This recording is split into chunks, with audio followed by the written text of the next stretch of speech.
Once upon a slime, there was a big nasty gooman named Stygian Bile. Slicked and squelched and spewed its vile contents it did, across the cold, damp floors of a deep, dark dungeon. An ordinary ooze, one might have called Stygian Bile. But any dungeon delver with experience or a bestiary handy would know it by its true name, a black pudding. No ordinary ooze was Stygian Bile, but a special ooze. A being of pure malevolence and greed was the bile, slurping up any critter it could wrap itself around.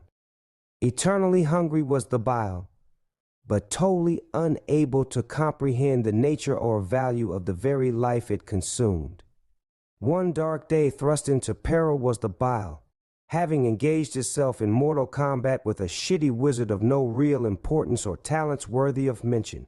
Struggled desperately did the wizard, for what felt like ages against the viscous, evil, tar-like creature.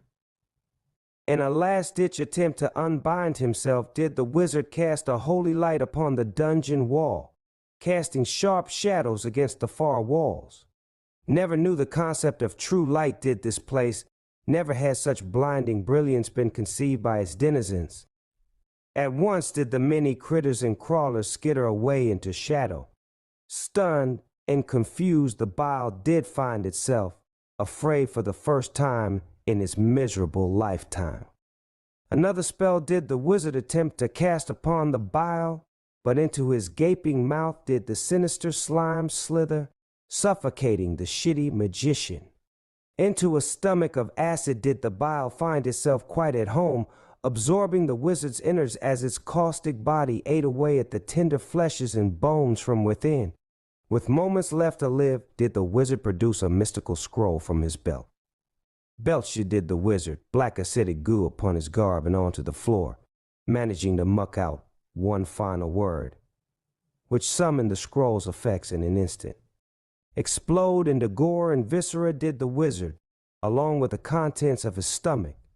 Perish did Stygian Bile. Painted black and red was every surface and range of the blast. The site of this battle became a putrid ecosystem over the ages.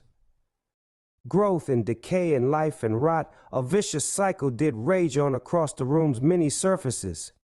Fungal blooms infused with magical essence became like a nourishing woodland for the many critters of the dungeon. What had always been a cold, dark place of stagnant, dry air became a humid, glowing jungle of slimes, molds, and fungus. It was from this spring of magical flora that a new creation did come into existence. Thick black ooze collected on the stone like the condensation of water on glass, dripping, ever downward. Vine-like tendrils of icky dark substance zigzagged and swirled around a focal point in the room. Assembling himself from nothingness and a little bit of magic, Blackbelch came to be. His consciousness was a new one, yet different than the pudding that had come before him. He was uninterested in consuming the critters that skittered around his home. Instead, he nourished himself on the mushrooms, on the molds, on the slimes. The stone floors, ceilings, and walls became cleansed of their bioorganic matter.